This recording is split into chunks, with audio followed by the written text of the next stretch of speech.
Number 217 contains duplicate. So we're given an integer array, nums. We're going to return true if any value appears at least twice in the array and false otherwise if every element is distinct. So basically what we're doing is we're just checking if there is a duplicate in the array, and if there is, we're returning true.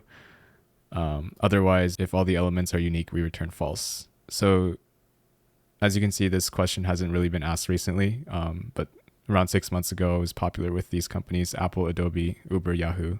All right, so let's solve this one. So for this approach, I'm going to be using a Python built-in function called set. And what this does is it basically takes in an input and converts it into a set, which is an unordered list. Sets can also only have unique elements. So if you pass in, for example, an array with a repeated element, it's going to actually remove that element when it converts it to a set. So we're going to use this to our advantage, and we're going to pass in nums to the set function, which is going to convert the nums input array into a set, therefore removing all of its duplicates. And because it removes all the duplicates, if it had duplicates in the first place, its length would decrease. So what we're going to do is we're going to get the length of this.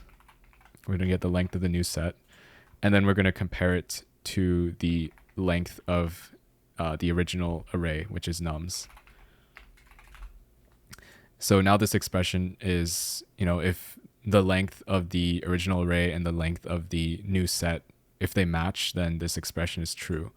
But we want it to be false because it says return true if any value appears at least twice in the array. So what we can do is we can just change this to a not equals, and then we can simply return it. And that should be it. So as you can see, it's pretty straightforward, pretty short, as long as you know how the set function works in Python. And there are a couple other ways to solve this, but this is the way I chose to go about it.